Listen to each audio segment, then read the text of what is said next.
Chris, welcome Yep. back. Thank you. I'm not going to Thanks for pronounce having your last name this time. Just, That's all right. just Chris. It'll be on the screen. Yep. This is Leadership Conversations, Dr. Clark and Chris. Um, Pastoring people through a passage. I am going to chew on this all weekend now. Because I love how you said that.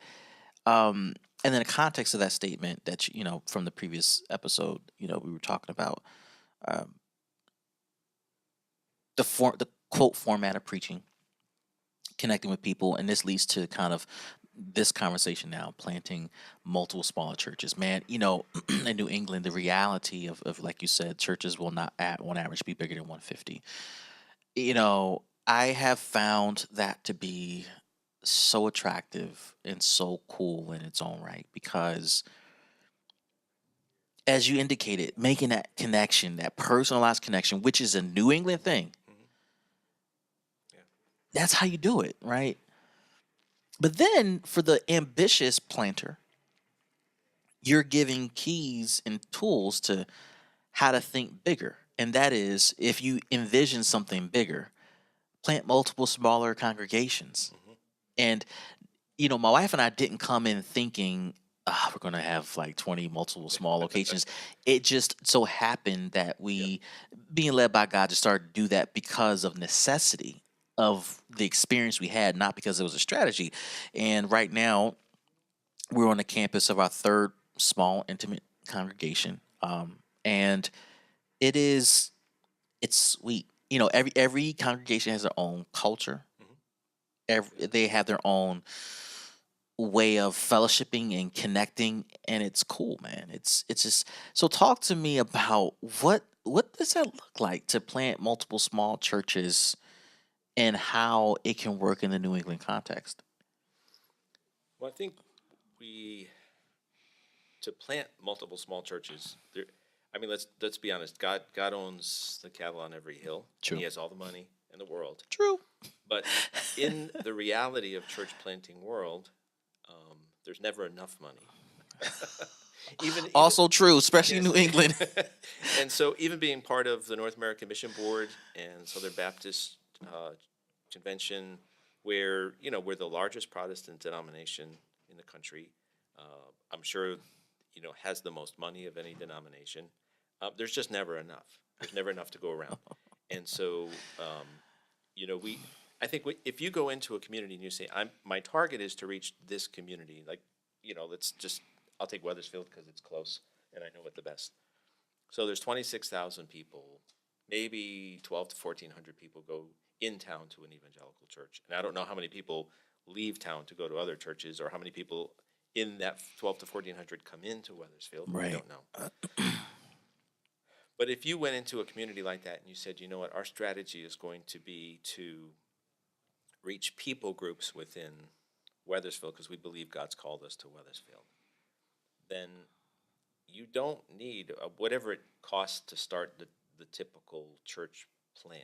Like if you use the founding pastor model, Mm-hmm. and you're going to come in, you're going to create your core team, you're going to have a big launch, you're going to do all the stuff that we kind of all dream about when we think of the traditional church plant. Oh yeah. You're in for what in the first 5 years, I'm guessing a couple of $100,000 investment maybe per church.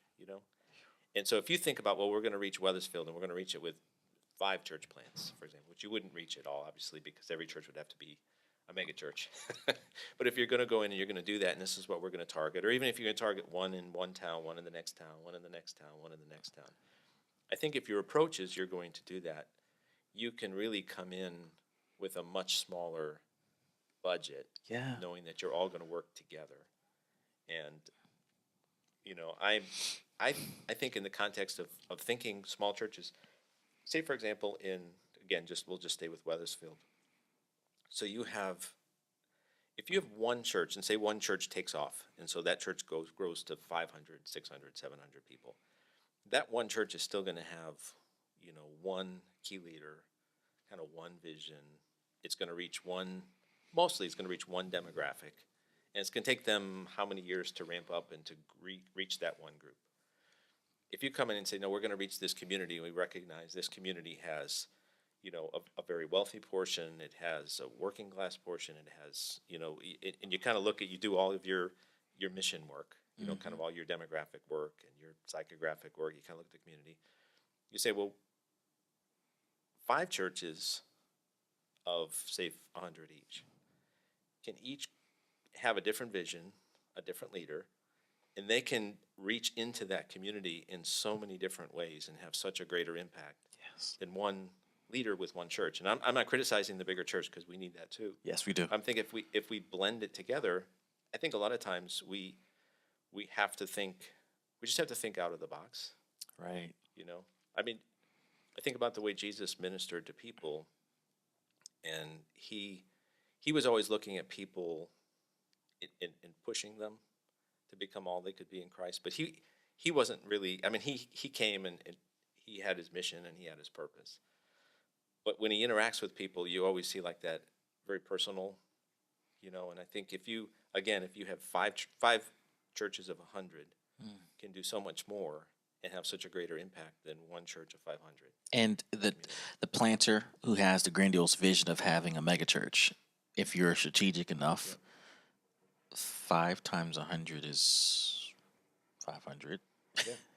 And that still meets the need, if that's what you feel called to do and you feel led to do. You can bring those groups together periodically just to worship. Do a celebration. Yes. Yeah, do a quarterly celebration at a high school, or and have everybody get together. And so I think some of the churches in the area that are larger, that can't get a whole congregation, because there aren't that many churches that have a big building Right. where they can have one service. Right. So the larger churches have multiple services. Well, what do you do to get the whole church together to have one big celebration? Right.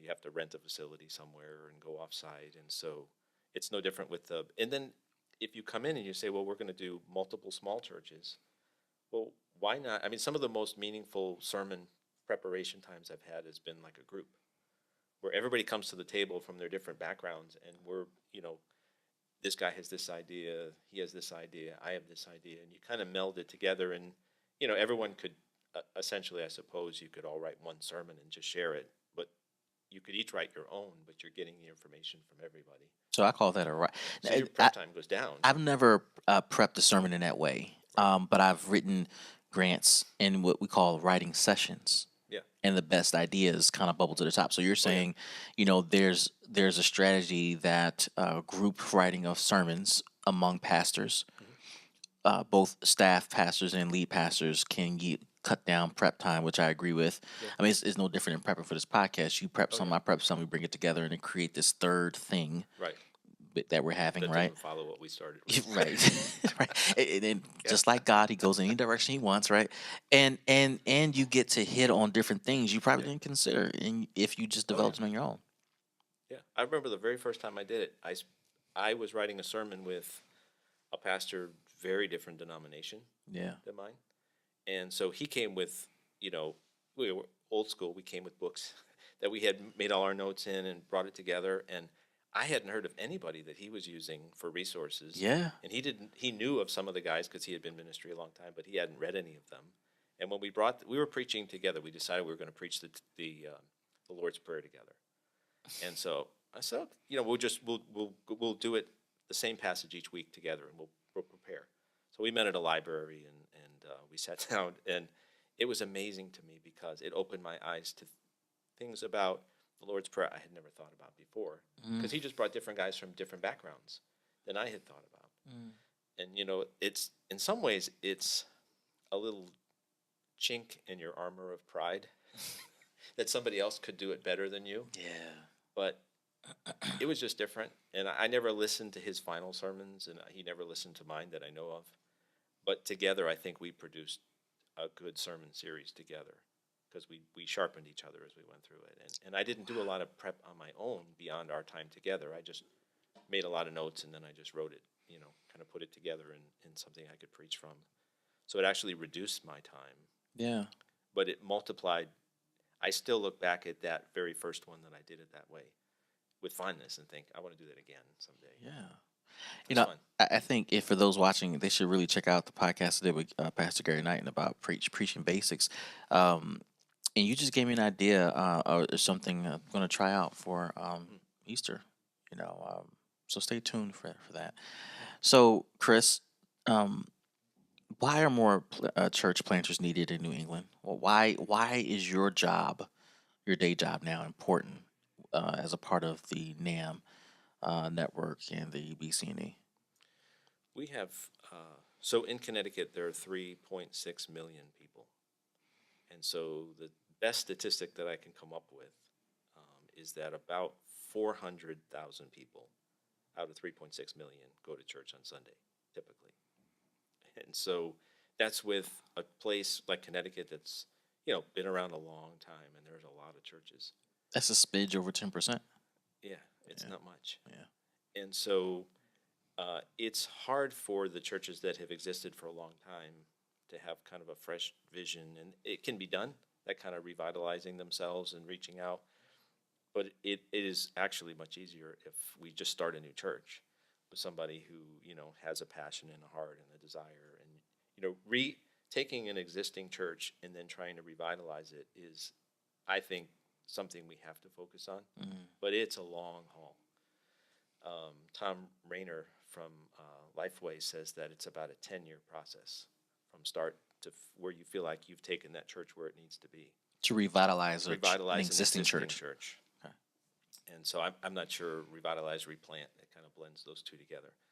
Um, but a church plant, hopefully in 2 or 3 years, you can get up and running, Yeah. Wow. you know. Yeah. And you're not coming with, and this is again not a criticism, but with the baggage of, well, we always did it this way. Right. This is the way it's supposed to be done. Right. You have to, and all of those things. And, you can just start fresh with the vision God's given you and get started.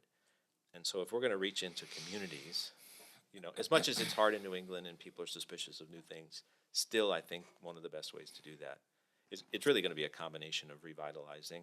That takes a very specific person with a specific calling, and starting new churches, because we have, 3.2 million people to reach with the gospel. So there's a lot of people.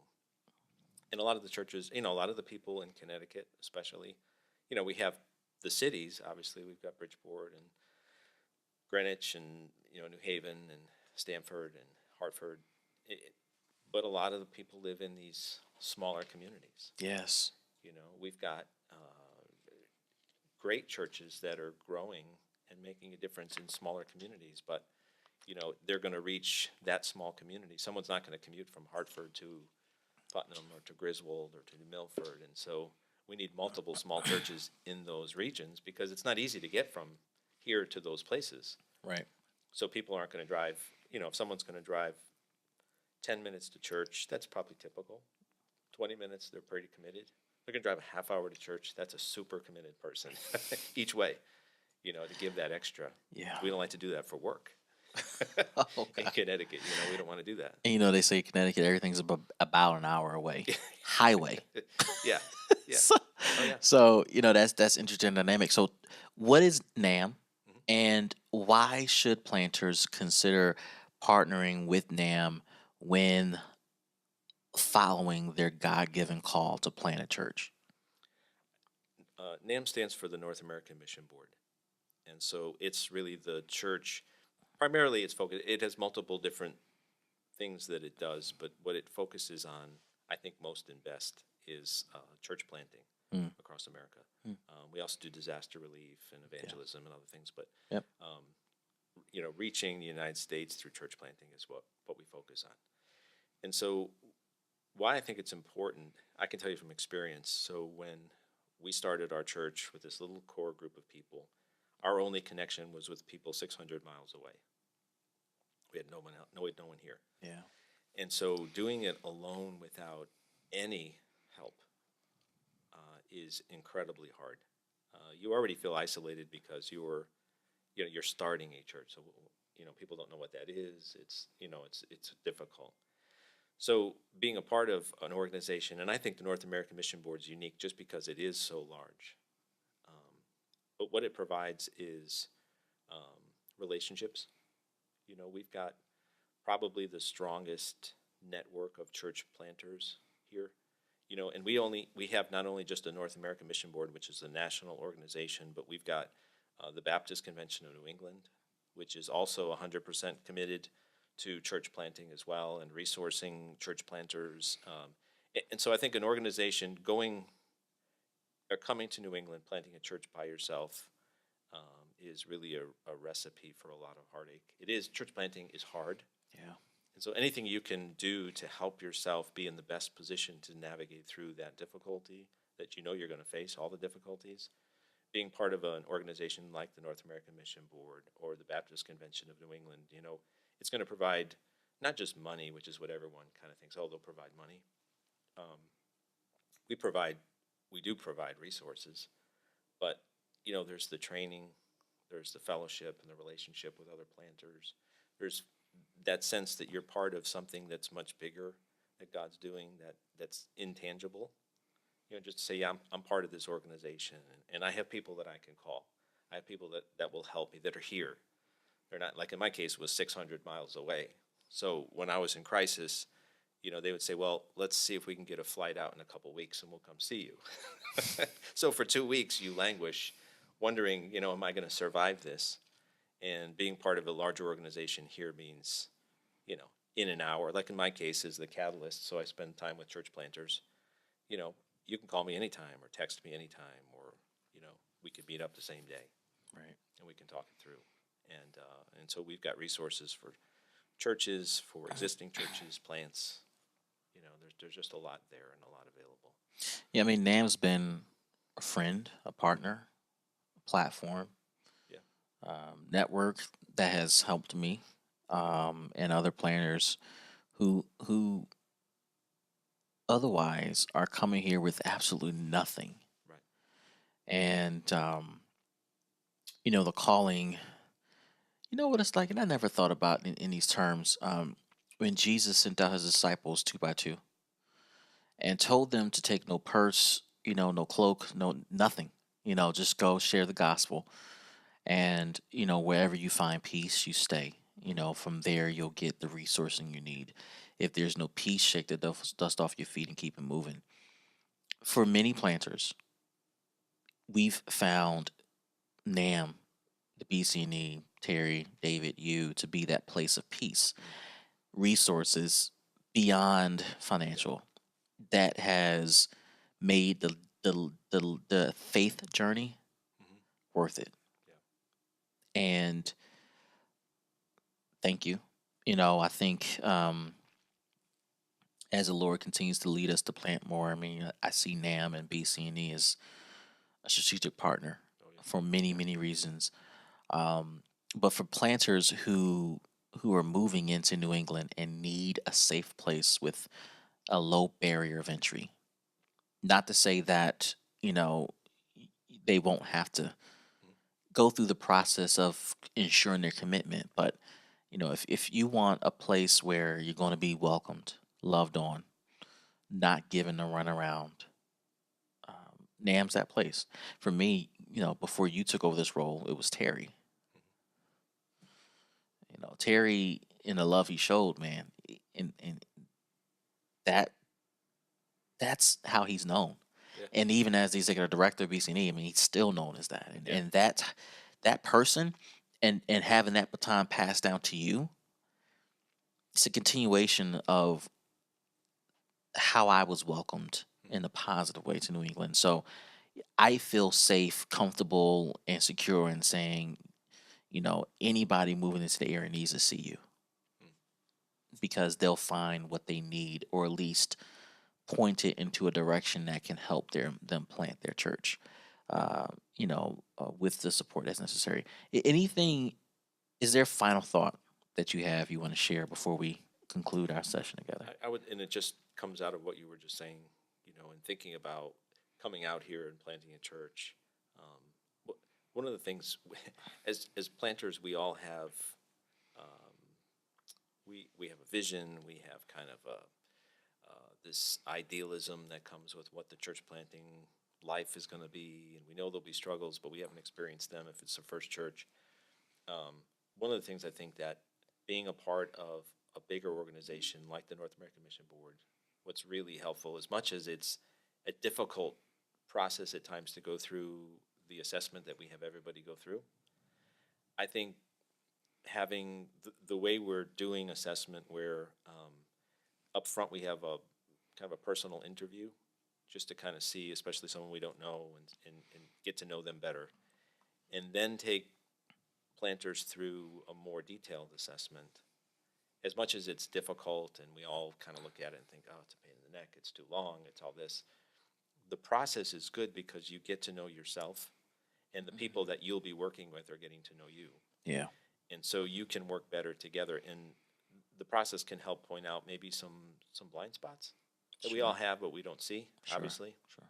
And so it's a helpful process, and I think, coming out here realizing you don't want to do it alone.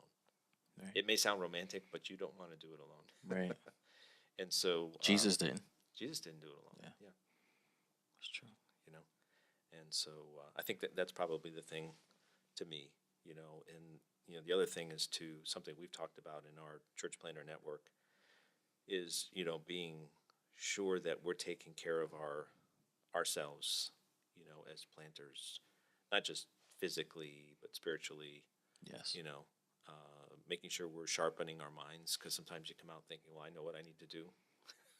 But you got to keep reading. You got to keep sharpening yourself. Yeah, it's true.